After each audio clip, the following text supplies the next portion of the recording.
Welcome to the Ordinary Meeting of Council, 27th of November 2024. Nala Kadich Wajak Mort Kayan Kadak Nija Walilak Budja. We're Jinang Wajak Kadajan. We're Nyuting Bula Yeah. We acknowledge the Wajak people as the traditional owners of the Greater Fremantle Walyalup area, and we recognise that their cultural and heritage beliefs are still important today, and particularly this week where we launched our new RAP plan, which has a large number of action items and a lot of ambition in it. So I commend that to you if you have not yet seen it. The meeting is being recorded and streamed live online. While all care is taken to maintain privacy, visitors in the public gallery and members of the public submitting a question may be captured in the recording. Attendance apologies, leaves of absence. Councillor Thompson is an apology tonight. We have an application for a leave of absence from Councillor Graham from the 8th of February to the 16th of February 2025 inclusive. So I'll ask for a mover. Councillor Mofflin, seconded by Councillor Kamada. All those in favour? And that's unanimous. Are there any other applications for leave of absence? Nope. Are there any disclosures of interest by members in relation to tonight's agenda? Councillor Sullivan? Thank you, Mayor. I have a impartiality interest in the Fremantle Oval redevelopment adoption. I'm an ordinary member of the South Fremantle Football Club and also the Fremantle Football Club, including their AFLW membership. Thank you. And Councillor Graham? Am I right to speak? Yeah. Thanks, Madam Mayor. Yes, likewise to Councillor Sullivan. I'm a ordinary member of the South Fremantle Football Club. Only just paid my fees last week. So, I'll declare an impartiality in that and stay in the room. And Councillor Kamada? Yeah, I also have to declare an impartiality interest in the same item, C241110. I'm a member of the South Fremantle Football Club and also a seat holder of the Fremantle Football Club. Thank you. Councillor Williamson-Wong. Apologies, I also have an impartiality in this item because I'm a member of the Fremantle Dockers. Excellent. Anyone else? Good, okay. That takes us to responses to previous public questions taken on notice, of which there are none. I have a fairly large number of people listed for public question time. If you haven't been here before, you have 3 minutes to either ask a question or make a statement. Where it's a question, we'll endeavour to answer it tonight, or if we can't, we will take it on notice. So you come up to the microphone and there'll be a little noise when 3 minutes is basically up. I'll go in order of the agenda. So first up, we have a petition, and I believe Alex Lush is leading that petition. I've got a large number of people to speak, but if you're listed because you want to support the petition, you're welcome to come and stand with Alex or add anything after Alex has finished speaking, and we'll be a little bit more generous on the 3-minute rules. So Alex, do you want to kick us off? Whoa, look at you. There's a reason why I asked you to go first, right?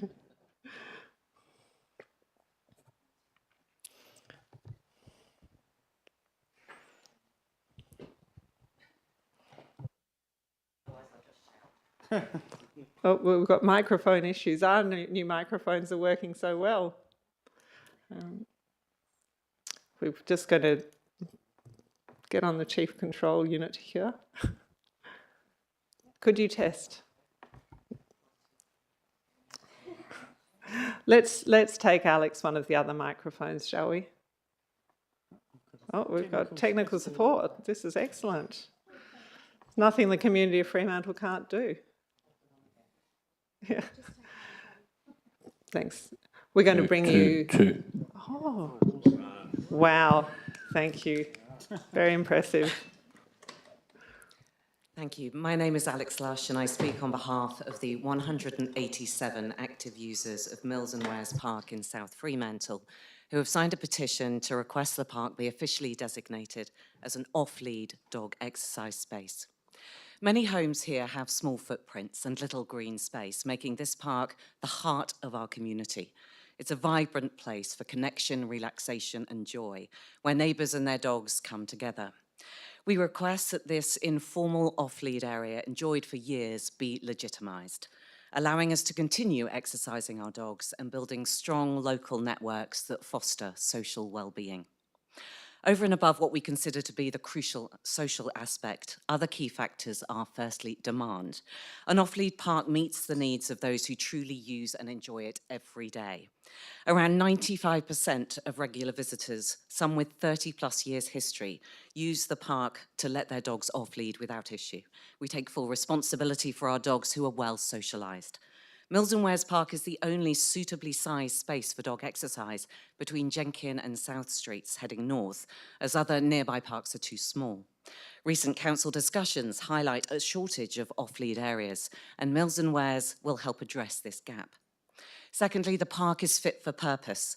The park is ideal for off-lead dogs from a safety perspective, being fully enclosed on two sides from the biscuit factory and number 21 units and with walls on the street sides, unlike nearby Parmelia, which is open to busy streets. Mills and Wares provides a safe, secure space for dogs away from traffic. Dog owners make up the majority of users, with non-dog visitors using the park mainly as a shortcut between Jenkin and Wardy Streets, or to access the biscuit factory. For other users, it's always been a thoroughfare. For dog owners, for us, it's always been a place of recreation and connection. Any impact on other users would therefore continue to be at a minimum. The park is already maintained by the council with waste bins and poo bags provided, so we can't envisage any financial or environmental impact from the rezoning. Finally, there are several alternative access points to the biscuit factory apartments for those who prefer not to engage with a dog-friendly area. In summary, our petition shows overwhelming local support for making this enclosed park an off-lead space for dogs. There are no cost implications or environmental impacts to the council, but significant social benefits for the local community. As biscuit factory residents have alternative access, there are no public safety concerns. These points all directly align with the council's 10-year strategic community plan, as outlined in our document of supporting arguments that accompanies our petition. Hence, we seek your endorsement for our proposal. Thank you. Thank you, Alex. Did we have, exactly 3 minutes too. That's very impressive. Did we have any other petitioners who wish to speak, or shall we register your support by your standing? I think that's register your support by your standing. So what happens with the petition is that, someone on the right. Oh, hi. You're being supportive, thank you. That's excellent. What happens with the petition is that a report will now be prepared by officers based on what you've petitioned us for, and that'll come back to council, and you'll be given notice when that's coming back to council. I'd love to see you all again then. Thank you. Thank you. Okay, so we'll stick to the order of the agenda. So we have a few people to speak on item number 10, which is the Fremantle Oval redevelopment. And the first of those is Margaret Kerr.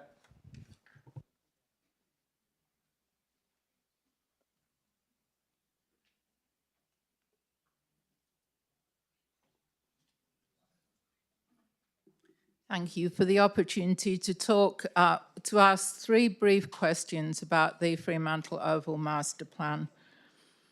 My first question is a very simple one. Can the city clarify how many individuals contributed to phase 2 of the community engagement process? Because the number was given for phase 1, but I couldn't find an actual raw number for phase 2. Second question, on page 18 of the current version of the Concept Master Plan, it is stated that, I quote, "It is important that we understand the full scope of stakeholder requirements as they relate to the site, as well as the key community feedback we have received through the public consultation process. Given the large number of issues identified and comments received by the city in the most recent round of community consultation, could the city advise what changes, if any, have been made to the previous draft report?" And the third question, in relation to the proposed housing component of the Fremantle Oval redevelopment, can the city advise whether an application for funding was made under the federal government's Housing Support Programme Community Enabling Infrastructure stream? programme? And if so, when the application was made and whether a response has been received? Thank you. Thanks, Margaret. I'll throw to the Director of Planning and Place to answer those questions. Thanks. Thank you, Mayor, and through the Chair, with regard to the numbers and engagement, the full numbers of people participating in that communication is in the report. But with specific reference to stage 2, there was 113 formal submissions as part of that second part of the community engagement process.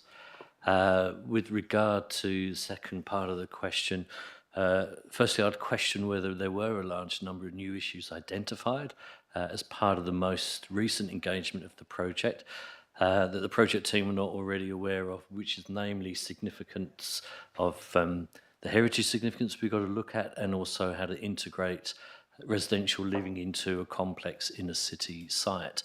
There have been no direct changes to the master plan based on that most recent round of consultation. But what will happen is the feedback from that community and stakeholder engagement has helped inform the project team what issues might need some more focused work and what processes might be required to address this.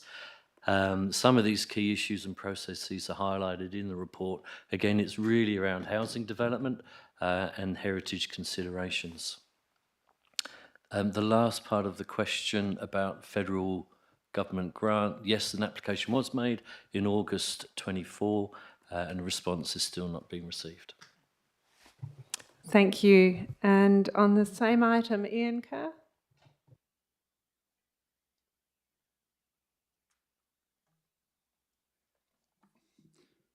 Thank you, Mayor. First, can I correct something that was said in respect of the petition?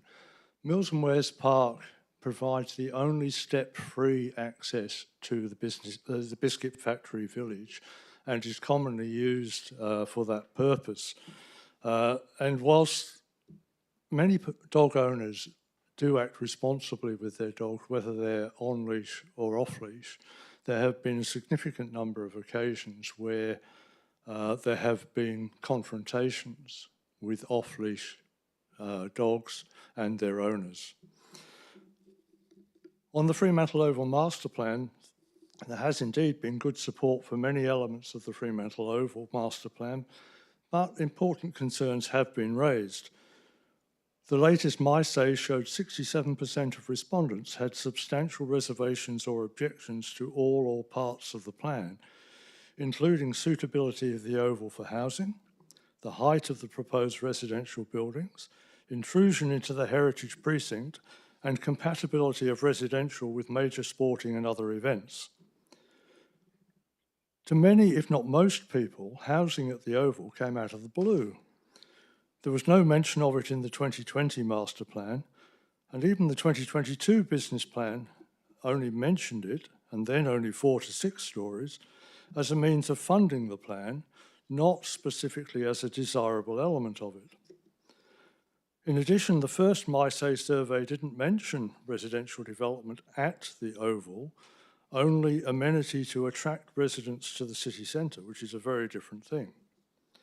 Moreover, the stakeholder working group, as reported in the master plan, did not support residential development in either of its 2 preferred options. Why, I wonder, is there no mention of the potential conflicts between sporting activities and events on the one hand and residents on the other? The South Fremantle Football Club CEO has said, for example, that such conflicts would be a major problem for the club if they limited sporting or other events. The Oval and the prison precinct are classed in the Metropolitan Region scheme as civic and cultural reserve. Residential development does not fit this zoning. Despite the city's, quote, regular dialogue with the Department of Planning, Lands and Heritage regarding the potential need to change the zoning, amending the Metropolitan Region scheme is a major risk factor. And then there are the financial elephants in the room. The master plan shows $45 million federal and $100 million state funding. So I ask, is there a plan B if either element of this funding is not forthcoming? It also says that $20 million is required from the Fremantle community. This would require, however it's funded, this would require a substantial increase in rates on top of the 14% increase in the past 2 years and the likely 50% service charge for 7 years for underground power in South Fremantle and City South. I would argue that any master plan can only be properly assessed by its physical, financial, social and political feasibility. In the absence of that, it is no more than a set of aspirations. The biggest problem to my mind is that the City of Fremantle has not achieved any substantial level of constructive community engagement, such as would have been possible through workshops or drop-in sessions, and I urge Council to ensure that this is rectified in future stages. Thank you, Ian. All right, the CEO is happy to answer those financial questions. Through the chair, thanks, Mayor.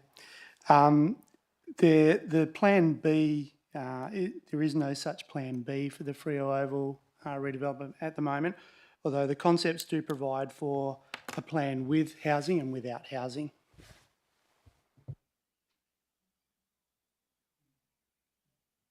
Sorry, and there is a requirement for the city to contribute. At the moment in the business case, it does show $20 million being provided by the city. It will be undertaken via a loan. Thank you. All right, still on the Oval, we've got John Dowson. Next one up. Yep. Good evening, John Dowson, Fremantle Society. Question. Why is the process and council position for redevelopment of Fremantle Oval focusing on high-rise housing with 8 and 9-storey blocks of flats instead of demonstrating that key World Heritage demands for the prison, as exist in the Heritage Management Plan for the World Heritage Prison, are met? Decisions need to be evidence-based. For example, there is the issue of enhancing the links, this is required in the master plan of the prison, enhancing the links between the prison and the Knoll instead of council's current plans which greatly diminish the links. Council's planning is yet again backwards. I want to detail 2 anecdotes to show that. This area with the synagogue, the Oval, the prison, the Stan Riley site, council used to own the synagogue and sold it in a hurry without any covenants to protect, for example, views to and from the prison. The owner, Roger McKim, put forward plans for 4 stories of apartments at the rear of the synagogue, which would have had serious heritage implications. A heritage battle ensued for years, with the owner erecting billboards attacking myself and fighting against heritage rules. Recently, I met Mr. McKim in the street and he said, "I'm very proud of the final outcome with the synagogue and what I have done." Second anecdote. The Stan Riley site where the new police complex will be built. In 2005, when John Dowson and 4 other councillors were elected, planning officers showed us new plans for the Stan Riley site, which showed 3 or 4 stories of apartments. The plans, we were told, had cost about $30,000 to date, and when queried about the heritage impact statement for the important site, the officer said, "Oh, we can do that later." It was made clear to officers that you don't retrofit heritage rules into plans like this. The plans were thrown in the bin, and the planning director departed not long after. Unfortunately, council some years later lost control of the site, and a massively oversized regional police centre will be built there. These anecdotes illustrate the folly of doing planning backwards, as Fremantle Council continue to do.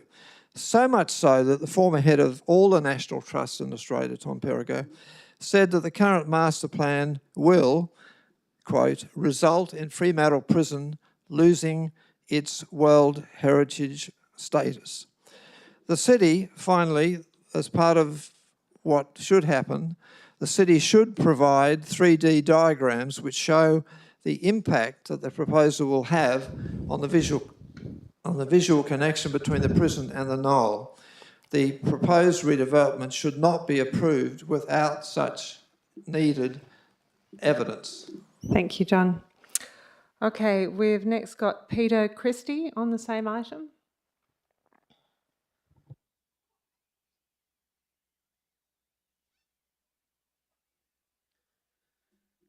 Evening all. As president of the South Fremantle Footy Club, I come with a slightly different view and would like to commend council on their efforts to date in relation to the master plan. That most in the room will know that the South Fremantle Footy Club have been the major tenant of that particular community facility for 120 years or 125 years next year. And we, for obvious reasons, are keen to secure our future there for the next 125 years. Most in the room will also know that the Oval facilities are 40 to 50 years past their use-by date, and those facilities I don't refer to as ours alone. They are the community facilities that exist at the Oval currently. With the advent of women's football, there is little to no capacity. Advent of women's footy in the last 10 years, there is little to no capacity to use the facility for women's footy, and that use and demand is only going to increase over the coming years. But I want to make it clear to the members of council and the people in the room, it's not just about the South Fremantle Football Club, and we recognise that completely. This is an important and valuable historical green space in a fantastic location right in the middle of this regional port city. We, as a footy club and the major tenant for that 125 years and indeed the coming years, we welcome the expanded use and the upgraded and updated use that the facility will welcome in years to come. This is a valuable community asset that needs to be enhanced and supported, and we fully support council in its endeavours to date. Thank you. Thank you. And also on the Oval, S. Lynn. Sean.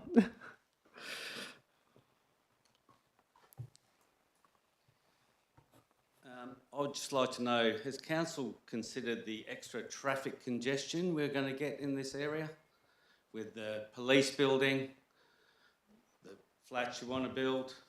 There's still the empty block across the road which could get developed. It's already bad enough, the traffic along there, and it's just going to get worse. Have you looked at what is going to happen there with the traffic? Is that your full question? Yep. Because we'll take it all and then, yep, okay. Yeah. I think at a master plan stage it might be a bit premature, but I can ask the Director of Planning if he's got any comment on that.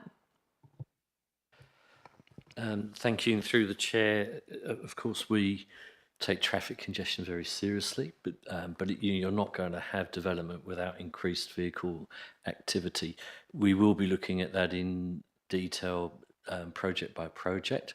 The ambition of the city is to attract more people, and so not only is there the issue of car parking, but it's also, we would hope we can get some modal shift to active transport and public transport. So it's a very good question. It's a very complex answer, but we will certainly be looking at it in more detail.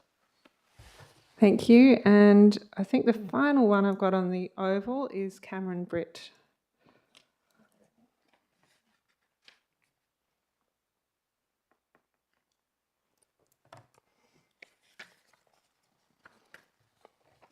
Thank you very much. Cameron Britt, CEO of South Fremantle Football Club. I'd just like to make a very brief comment this evening. As a football club, as our president Peter Christie mentioned, 125 years old next year, determination and commitment are key traits that we really value. We instill resilience, perseverance and setting and achieving goals in the young men and women who pass through our football club. This project has been live in various guises for 15 years, probably longer. I'd just really like to applaud the City of Fremantle for showing similar and highly notable traits around ensuring that central to all efforts is the improvement of Fremantle Oval and the improvement to the user experience for footballers our fans, fans of the Fremantle Football Club, and more so just users of green space generally. So on behalf of our 3,085 members for our football club currently, I applaud the city and thank you, and we're incredibly invested and excited about the future at Fremantle Oval. Thank you. All right, the only other speaker I've got on items that are on the agenda tonight is Nick Cook in relation to item 11, which is the tree retention item. Nick, and then I'll go to general questions after general statements after that.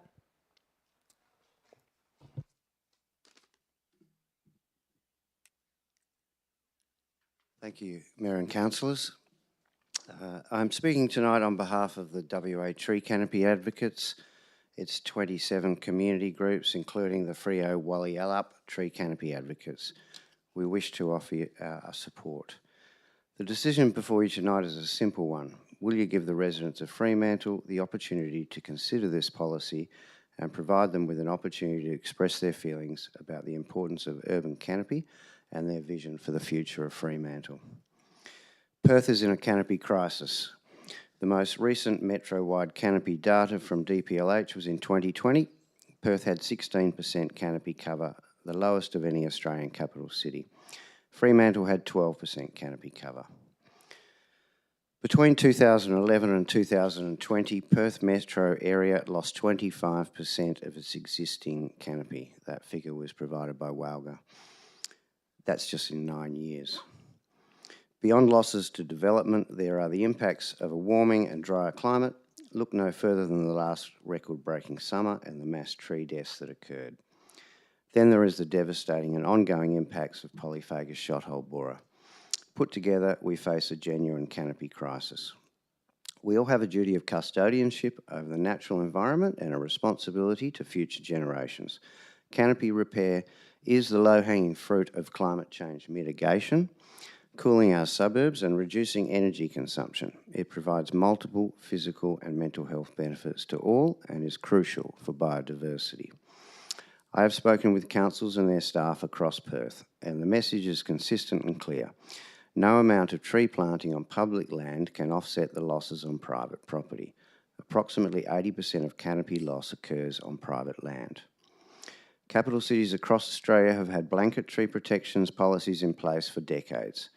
The sky has not fallen in, economies continue to grow, and houses continue to be built. LGAs and communities across Perth have long recognised the need to address canopy loss in our suburbs. Historically, though, there has been a Mexican standoff between the local and state government on where the responsibility lies for solving this crisis.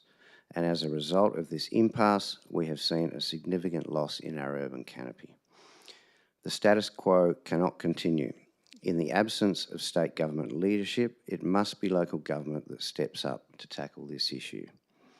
In response to these calls from local government, WALGA has developed this model LPP, local planning policy.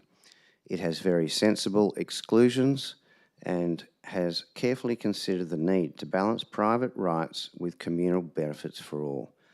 I urge you to follow the other councils in exploring the solution to the ongoing loss of our urban canopy for the benefit of generations of Freo residents to come. Thank you. Thank you, Nick. Okay, we've got a couple of general questions. For those of you who are here for specific items on the agenda, we will go to those items first up, the ones that you're here for, before we deal with the rest of the agenda. So I've got two people on general items. The first is Sally Price.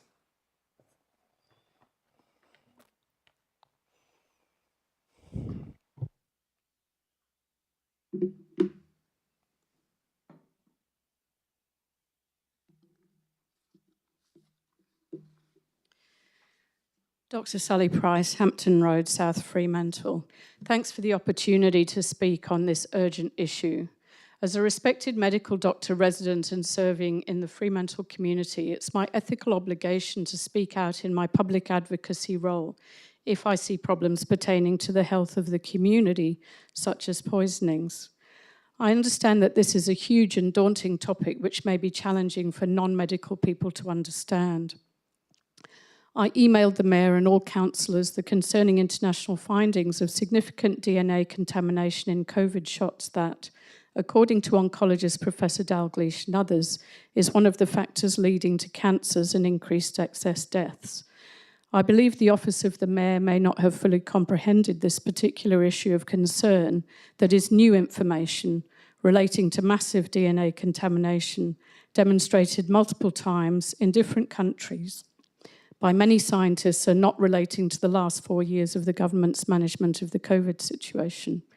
With Professor Dalgleish appearing on mainstream radio and Sky News, people are aware and deeply concerned about this scourge of cancer deaths from the DNA-contaminated COVID shots.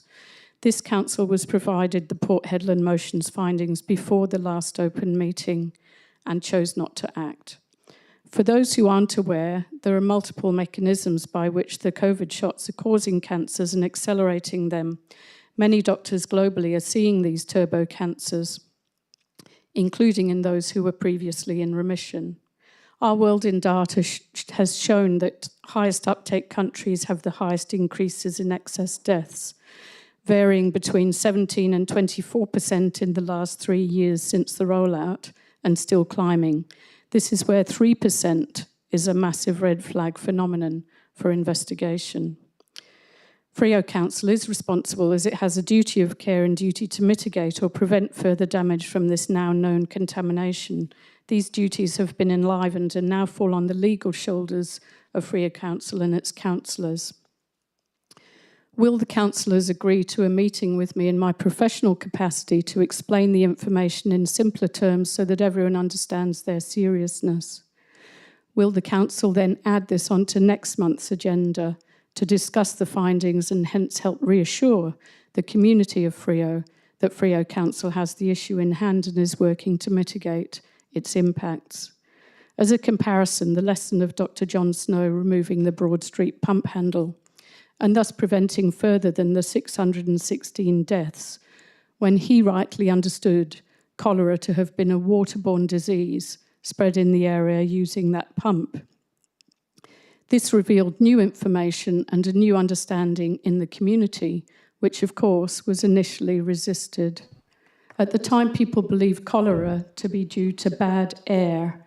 By removing the pump handle, he prevented more people drinking the contaminated water and dying of cholera, while simultaneously proving his theory. This is an example of the impact on community when an essential remedy is applied. Thank you. That's your 3 minutes. Okay. Do I give this in somewhere? Is it the one that you've emailed through already? No, this is what I just said.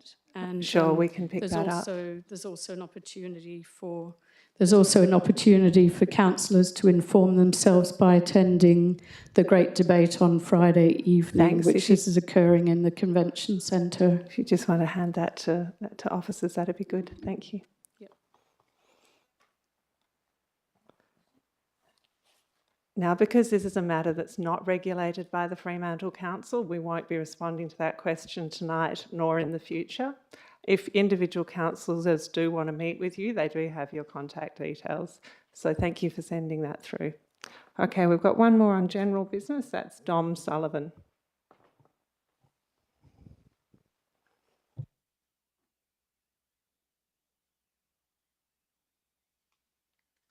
Thank you, Madam Mayor. Thank you, fellow councillors. I'm just an ordinary bloke, a resident of Fremantle. I'm neither a conspiracy theorist nor am I an environmental scientist, but I do know a bit of nonsense when I look at it. My comments come in relation to the West Ports Task Force. I've been following this for some years due to my involvement in the dredging industry. If we go ahead and dredge the Port of Fremantle, I can see, the Coburn Sound, I can see that as having significant environmental harm and impact. I can see that the West Ports Task Force is a method in which the people who want to have their message put forward can just achieve what they want. My question to you, Mrs. Mayor, is in the 3 years in your seat, what have you done to keep our working port of Fremantle?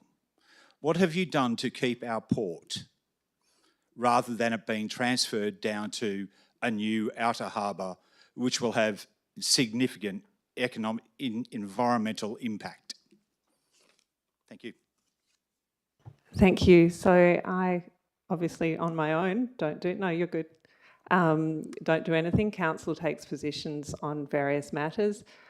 There is a position in relation to maintaining the working port at Fremantle. There's also a position that requires contribution of a future Fremantle plan to the business case for Westport, because it's important that the economic impact and the required expenditure on something like future Fremantle, whatever that looks like, is considered in the Westport Task Force. So there are two positions of council relating to the matter.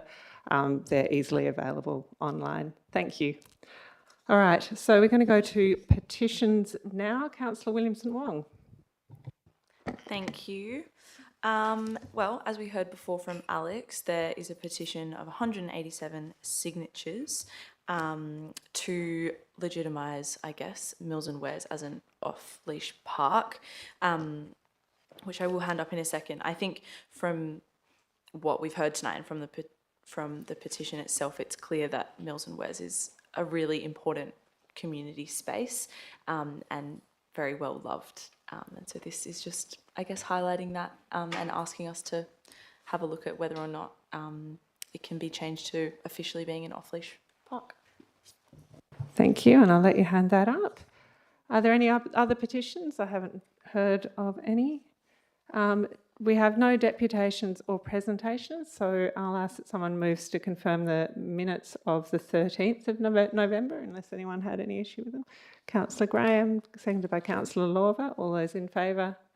And that's unanimous.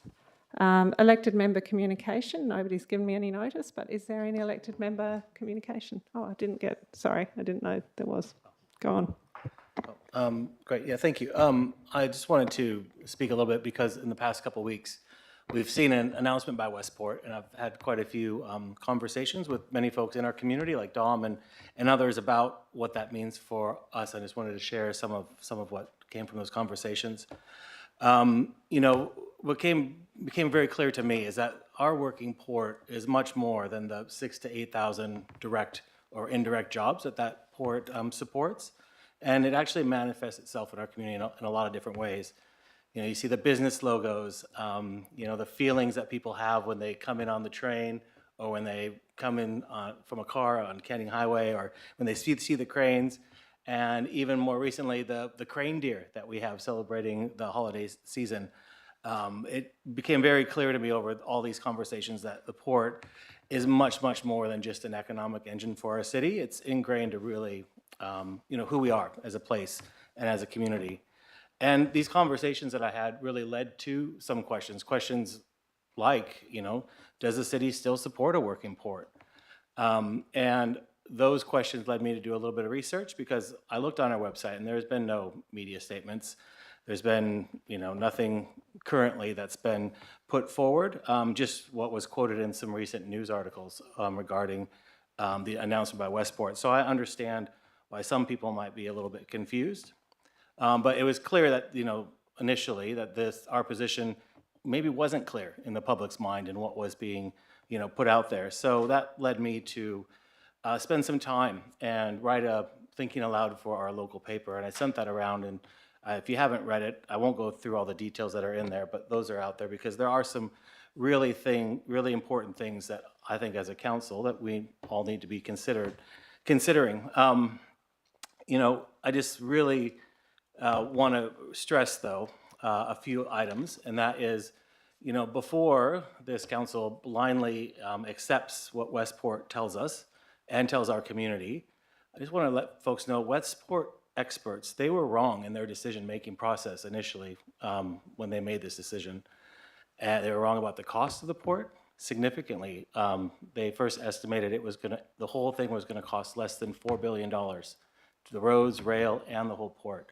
It's now just the port is being estimated to be more than $7.2 billion plus the infrastructure. The trade projections that they cooked into their decision are wildly off. So the experts were wrong about those as well. The experts were also wrong about the capacity at Fremantle, and all these things were fundamental to their initial decision, and consequently are wildly different in their business case summary. But Westport was also wrong about the environmental impacts on Coburn Sound. They didn't get all those impacts. They haven't properly assessed them. And even the design of the port itself is now different than what it was there. So when you looked at the long list of options and they narrowed it down, I just want to remind this council that Fremantle just barely missed out. And all those factors that went into that I just mentioned were wrong when they were assessing Kwinana. So I would really like to see us encourage Westport to be reconsidering their gung-ho-ness to move the port to Kwinana, because as a city, we have a very good position right now. I know not everyone here voted for that position. I didn't vote for it, but it talks about retaining and, if possible, expanding the economic activity of that container port and retain it as a container port for the long term with the following characteristics: having container handling, more efficient movements of those containers, and that to me strikes a really good balance about mitigating any sort of impacts on our community while retaining our identity. The position that we have also talks about moving ro-ro, livestock, and bulk cargo first, because that actually makes sense, and that's a very sensible position for this body to have. I think that those trades going down south first, it creates a smaller footprint down in the Kwinana area. We maintain our container port for long term, and I won't go into my reasons why. I did discuss with several people as to why Westport is only looking at moving containers and leaving livestock, leaving bulk steel, leaving car parking here for, if you believe the minister, for potentially decades into the future. Because that's, if you look at all the statements, it's only about the containers. We're gonna be stuck with everything else. There's no plan for any of that. So it's unfortunate that we don't have the power to make this decision ourselves. And people that I spoke with, I really encourage them that this is not our decision. This is a decision that's out of our hands. But I do believe that our job as a council is to, and partially to hold our state government to account, because this is not just cranes and something nice to look at. This is a part of our community. It's been a part of our community as long as the South Fremantle Football Club. I just learned that tonight. So I'd really like to see us clearly back in the position that we have. I want to have state government, if they are going to make this decision, to actually be honest, not only with us, but with our community, the reasons why they're doing it. Because all the numbers are shifting. I'd like to see us stand up for our port city and, like I said, back in the well-reasoned position that we have. Because if we don't, what we're stuck with is the secret future Fremantle plan that gives us an Ellenbrook or Atwell by the Sea, because that's who designed the North Quay area, the same people that gave us Ellenbrook and Atwell. We know that nothing's going to grow over there because the salt water is all the way up in the water table, so there's going to be very difficult. So it's going to be a contaminated site with hardly anything to grow. And honestly, if you look at how long it's taken the state government to build housing, where they tore down the housing in the heart of Beaconsfield, to think that there's going to be any hurry to do anything over there, I just don't believe it. So I think that we've got a really great position, and I was excited to share that with the people that I met with. They were excited to hear it clearly and articulate it accurately. And so I just wanted to share that because it is a big thing for our community. So thank you for the indulgence for letting me take a couple minutes of your time tonight. Thank you. All right, so we'll go to the strategic sorry, Councillor Moughlin. And guys, you can tell me beforehand and I'll write it down. I didn't see you, Thanks, so Councillor apologies. Moughlin. And I've been, just thinking about it here and now. So I just wanted to acknowledge that we're in the middle of the 16 days of activism against gender-based violence campaign. And I know some elected members had the opportunity to go and view the work of the Fremantle Legal Centre in talking about women and the deaths that have occurred across Australia over the last 12 months. And if you did have the opportunity to go and view that display, there is no way that you couldn't have been moved by reading those words that were on the page about women and children whose lives had been cut short by the actions of men. And where we are in Australia at the moment, over 60 women have been killed by partners or family members just this year. And obviously that's just the tip of the iceberg in regards to the impact of family and gender-based violence. So I wanted to first just recognise the work of the Fremantle Legal Centre in supporting women who are victims of family and domestic violence, and particularly as well to talk to us as a council and talk about the opportunity that we have from a leadership perspective to look to change the culture and views of our community and the broader community in regards to attitudes towards women, which then lead towards family and gender-based violence. The theme of the 16 Days of Activism this year is Time to Act Now, and whilst we had a presentation from officers a couple of weeks ago in regards to the actions that we are looking to take around prevention, and next council meeting does fall just one day outside of the 16 Days of Activism, I plan to just engage with officers for us to be able to bring a position to council about our actions that we currently take and the actions that we plan to take to help stop violence against women. So I'd really encourage any other elected members who would like to be able to support that to have that conversation. Thanks, Councillor Moughlin, and I'll just echo what you said rather than repeat it, but also particularly just take a second to recognise the work of Fremantle Community Legal Centre, who have now seen an increase of up to 75% of people walking through their doors experiencing, amongst other issues as well, family and domestic violence issues. So it is very much a close to home issue for us, and like you, very keen to see what more we can do to prevent the really awful outcomes that were catalogued downstairs. It was quite upsetting. Thank you. Any other elected member communication? I'm pausing. We're good? Okay. So we'll go to the strategic and general reports. The first of these is the adoption of the Fremantle Oval Redevelopment Precinct Master Plan. I'd like a mover for this item if I can. Mover, Councillor Archibald, seconded by Councillor Lorver. Councillor Archibald, did you want to open on this one? There's technical difficulties over on the, the side here. Well, I'll call for speakers on this item then.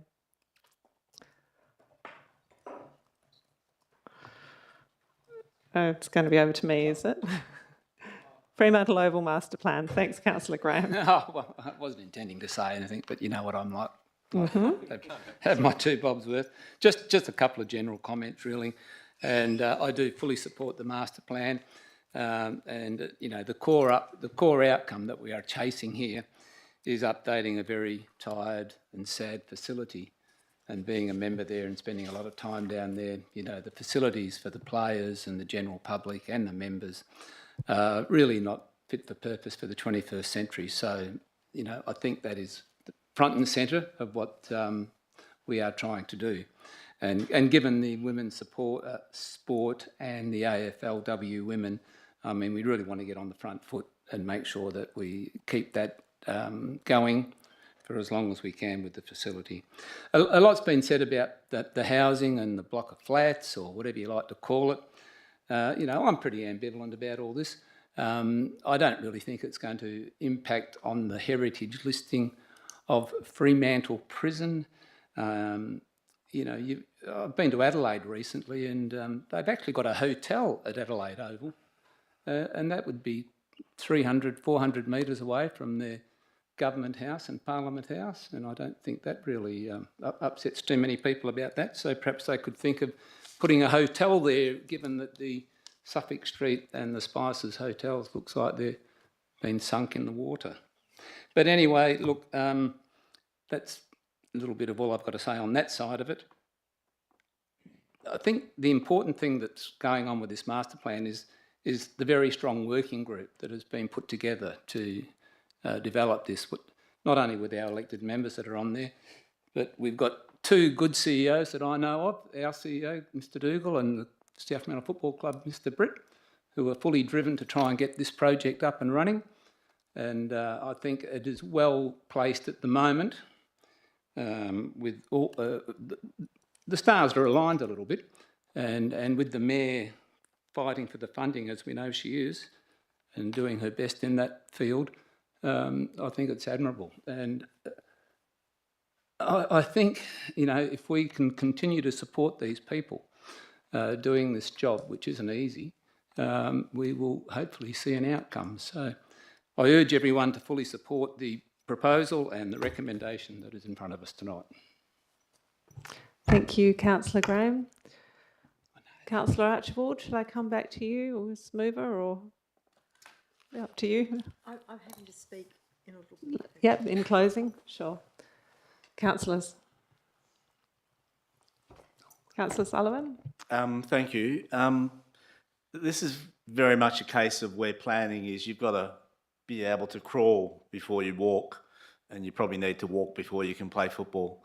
But it is one of these matters where so much of the detail that's been discussed, the concerns that have been raised, are just not the sorts of things that would be expected to be fully resolvable at this very early stage of planning.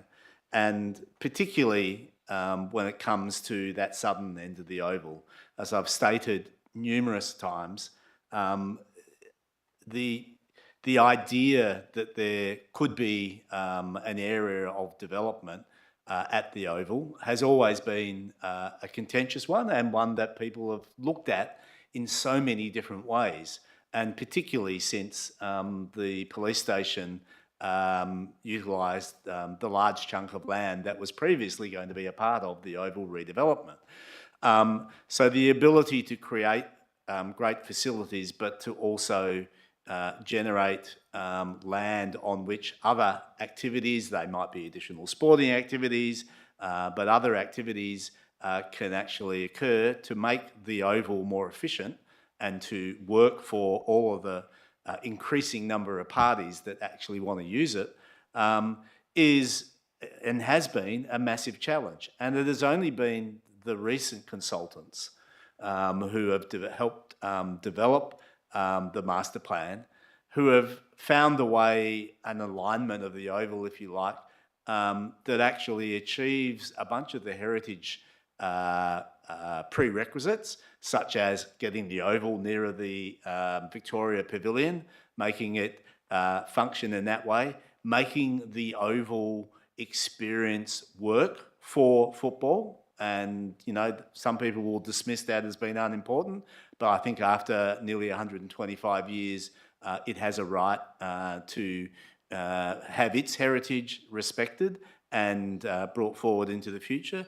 And that combination of things is really, really challenging because there is a limited amount of land. So the fact that this consultant generated a parcel of land at the southern end, and that we're now talking about the potential use of that land, is something that, having been involved in it all the way back to 85 indeed, is remarkable and commendable, and is worth absolutely us pursuing, considering in detail. But the detailed consideration happens at another stage. And there is a reason why the process has perhaps put a lot more work into looking at the oval alignment and then looking at whether or not there is sufficient room for the sporting facilities to have their new, improved, required facilities in the right location.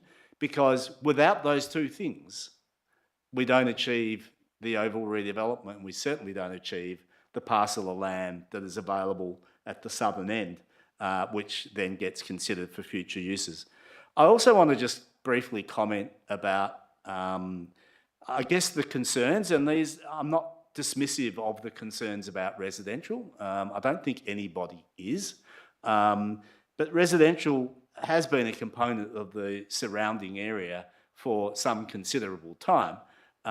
Bear in mind that the hospital has been there almost as long as the oval has been there for football.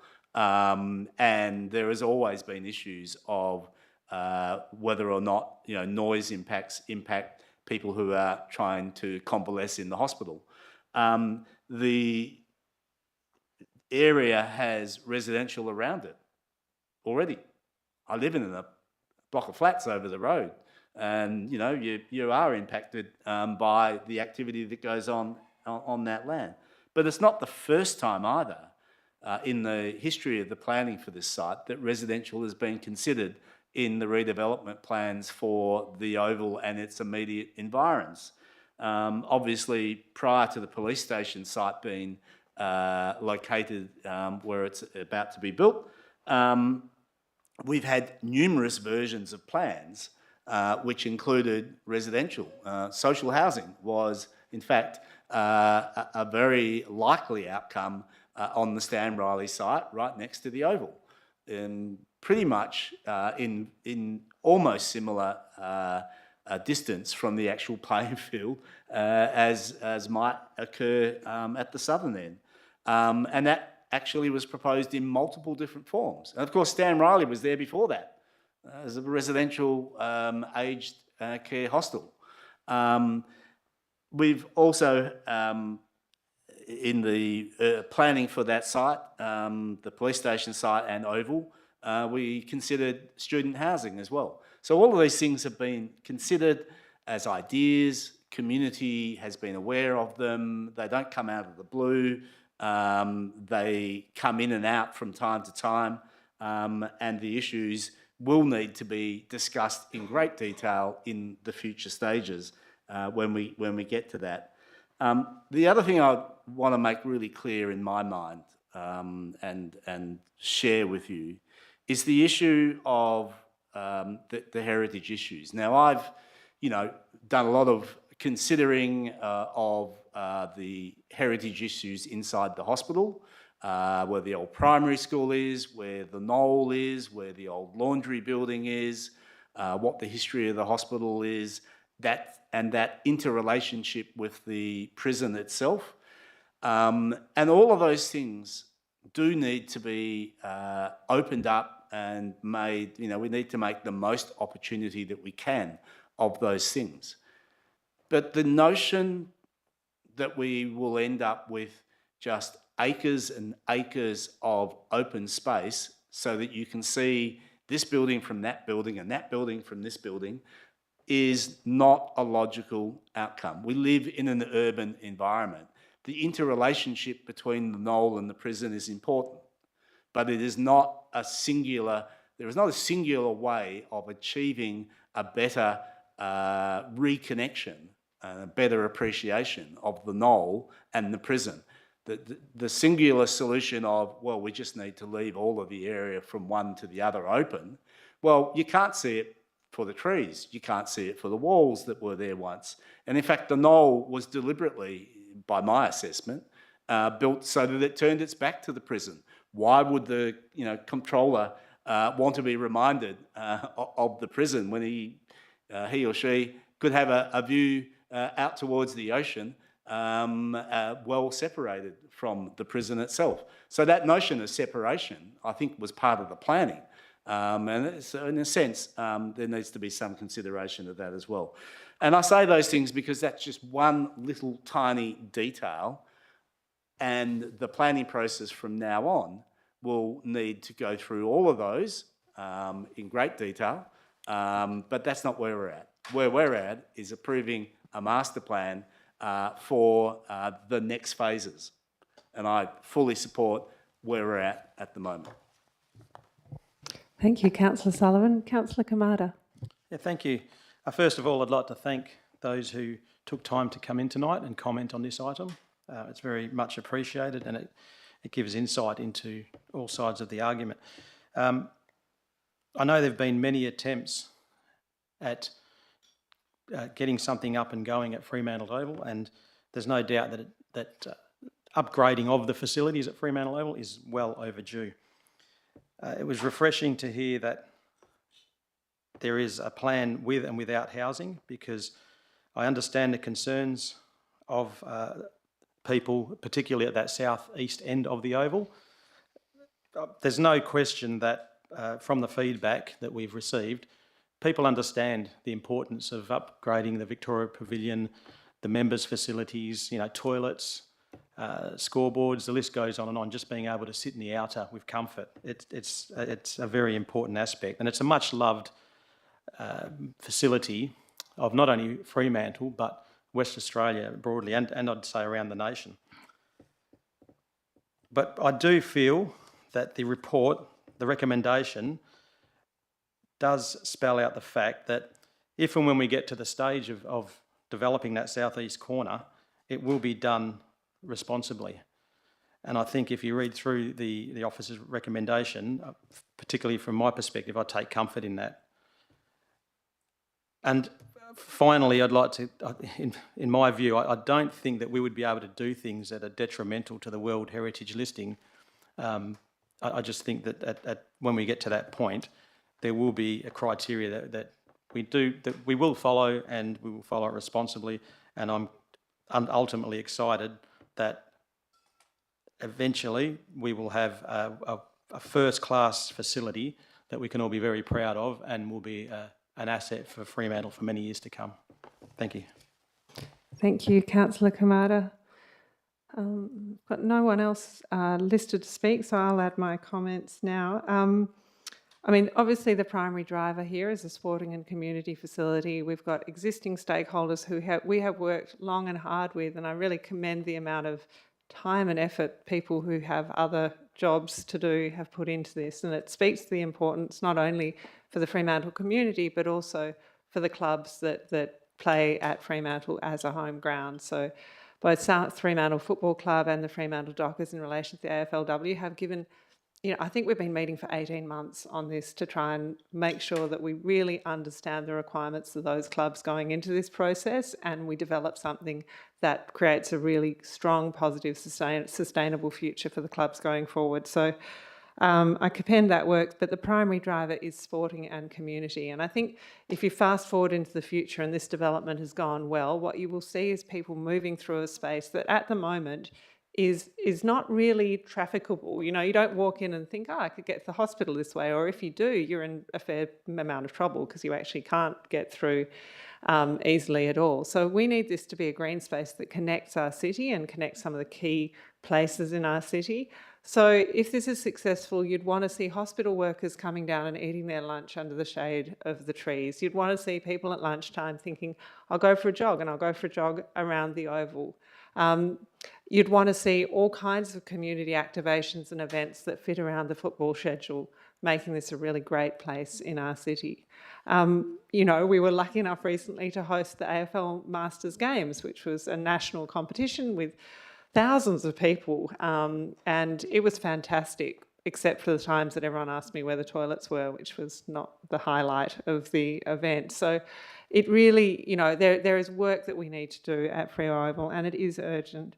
To address some of the issues that have been raised throughout the process, I agree with Councillor Kamada. I don't think the World Heritage listing is at risk here, and I think we can learn from places that do this really well. So I was fortunate to be in Sydney at the same time as Paula Nelson from the prison, and we went for a walk together around the Rocks in Sydney, which is obviously internationally well known as an incredible heritage place. And one of the things she showed me was an archaeological dig site, that's open excavated archaeological dig site that has student housing built over the top of it.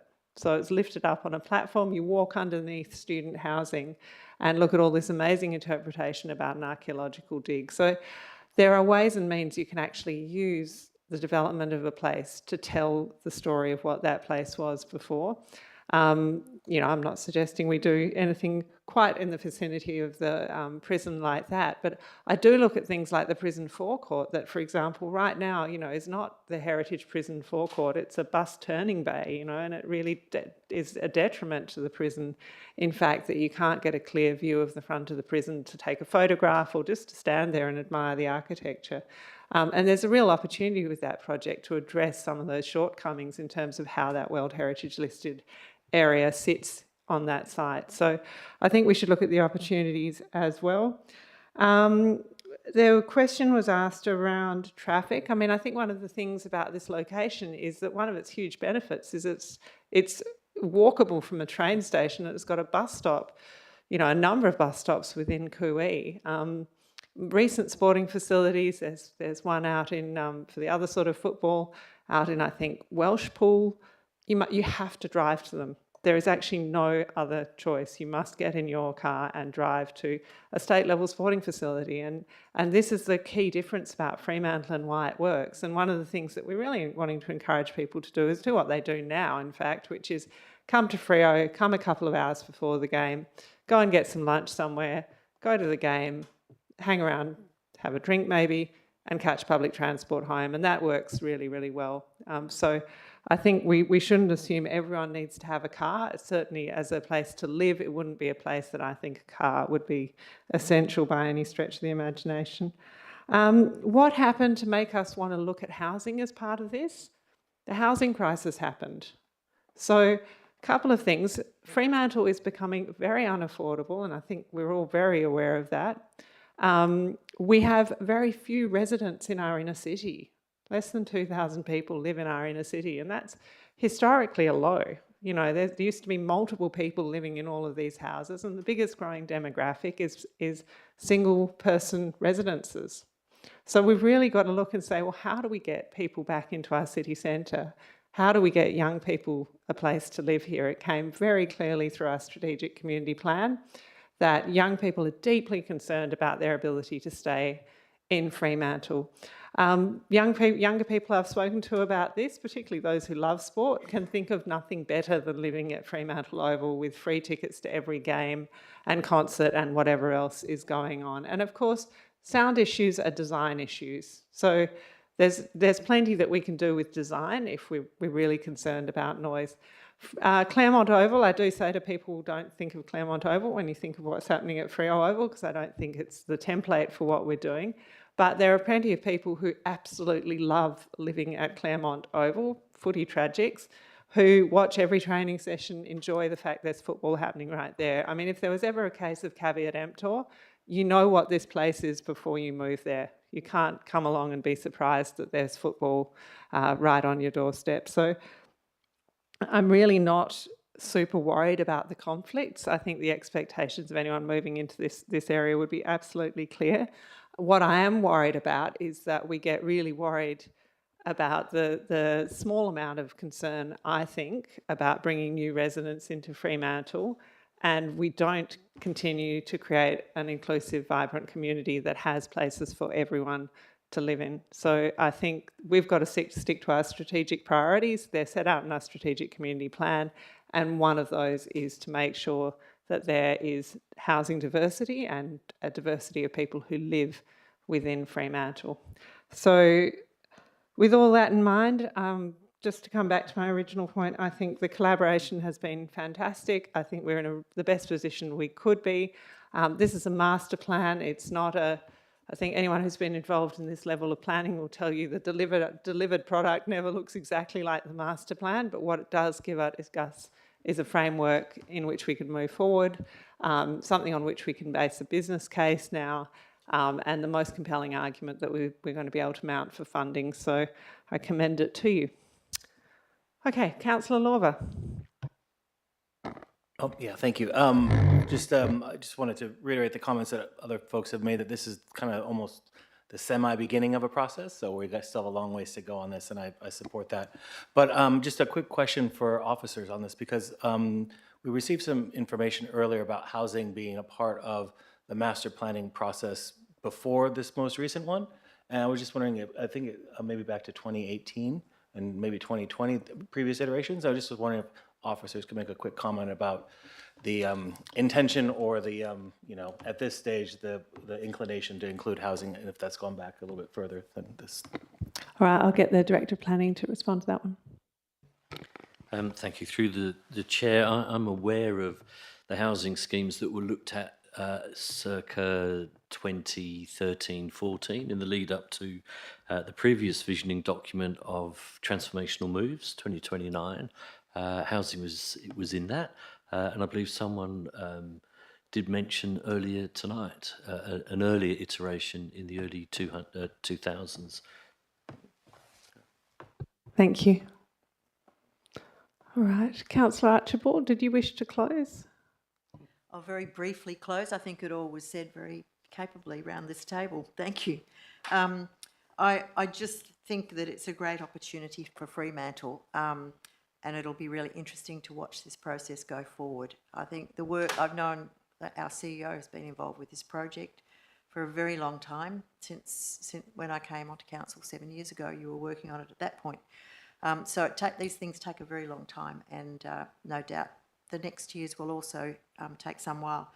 But just to reiterate the comments that have been made about the heritage issues, there are people who are far more qualified than any of us sitting around this table who will get to look at this project and have a say about it. So I look forward to that process happening, because I think that will give us comfort that what can be proposed, which hasn't yet been determined, the envelope of the buildings, none of that work has been done. So I think having experts inform that process will only give us a strong outcome. So I just wanted to reiterate that for the people in the room, and also for the general public. So I think it's a fabulous project, and thank you for working on it over all of those years. Thank you, Councillor Archibald. That brings debate to a close, so I'll put it to a vote. All those in favour? And that's unanimous. Thank you. We've got now the draft local planning policy 2.26, tree retention. Mover for this one, Councillor Lorver, seconded by Councillor Moughlin. Thank you. Councillor Lorver. Oh, great. Wonderful. I just want to thank the staff for all the work that's gone into this that's before us tonight. It's our community really is crying out for us to be doing more on this issue. And while this is a great and absolutely wonderful first step, personally, I would like it to see us go even further, covering industrial, possibly commercial, other city-owned properties.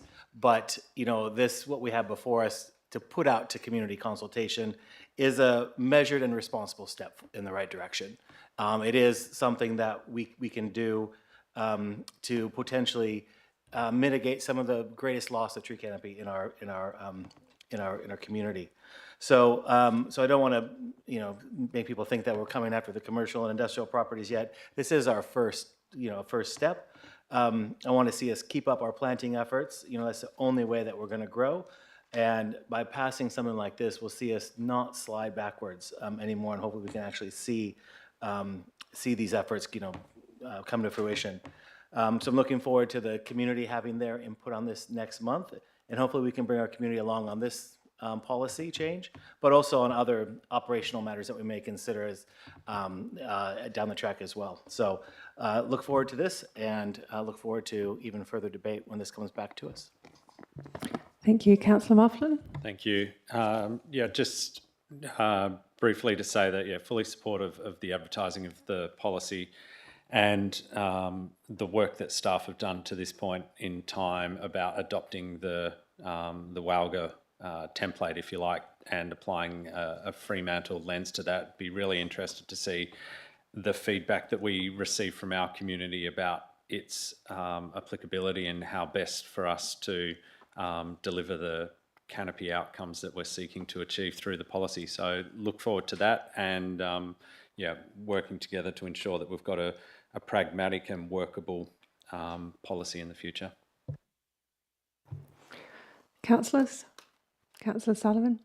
Thank you, and just reiterating the Councillor Lorver's, Councillor Moughlin's comments, but also acknowledging that this is a draft. A few councillors have already spent a little bit of time going through it line by line, trying to break it, as you were, pick out the potential areas that might need to be adjusted or given a little bit more thought. And I fully anticipate that our community, our Fremantle community, our very diverse Fremantle community, will have a diverse set of views.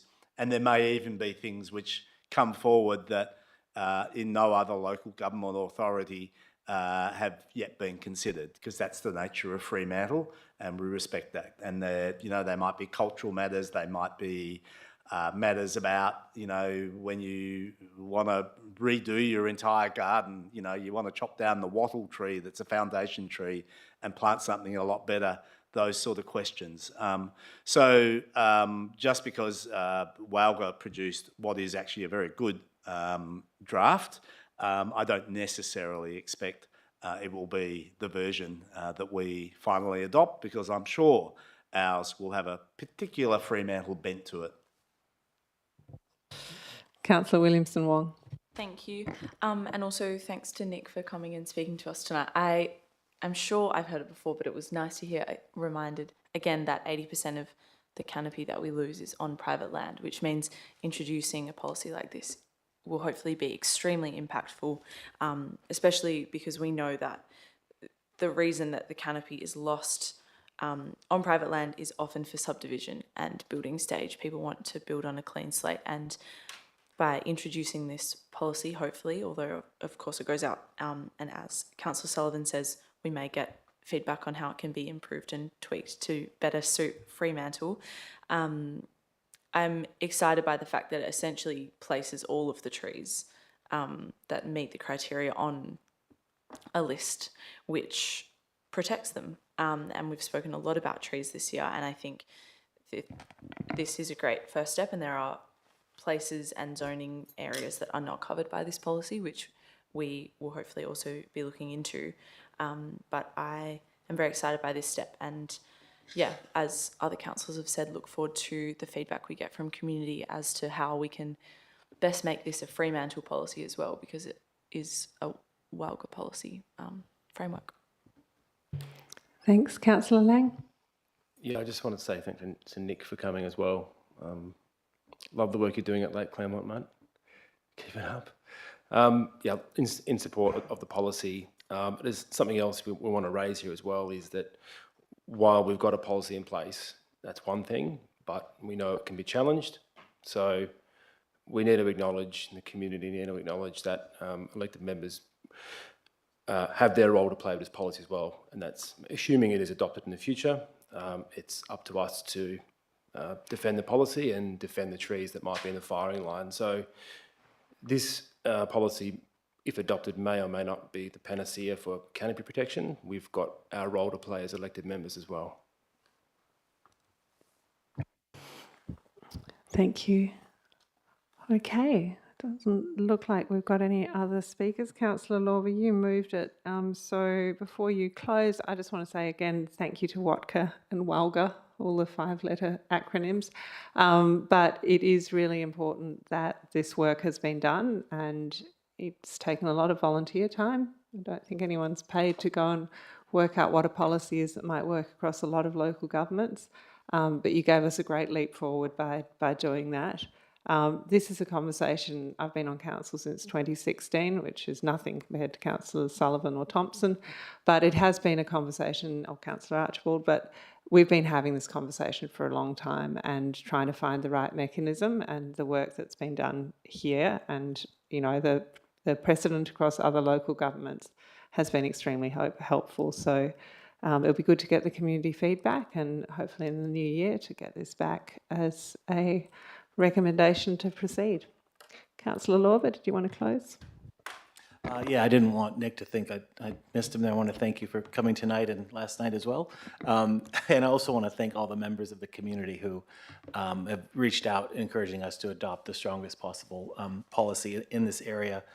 We will get the formal feedback next month, as everyone has pointed out, and I just really look forward to doing what this council thinks is appropriate in this space, and then moving on to the next bit that we can do to continually strengthen our position and our operations to protect the tree canopy. Thank you.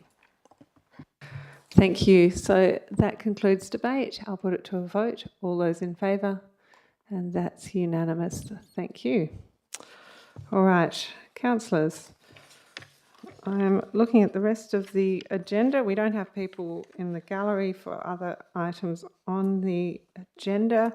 So we might just move through them really fairly quickly. I could potentially do some of them on block, So councillors, perhaps if there's particular ones that you would like to speak to, you could let me know. We've got Henry Street Facade, Beach Street Toilets, Waste Management Collective, and the statutory reports. Nope, nobody wants to speak on any of those. On block, you want to move them on block? So Councillor Lang moving those on block, seconded by Councillor Sullivan. All those in favour? And that's unanimous. That's one way to get a meeting to speed up. We have no motions of which previous notice has been given, no urgent business, late items, confidential business. So we are closing the meeting at 7:24 p.m. Thank you.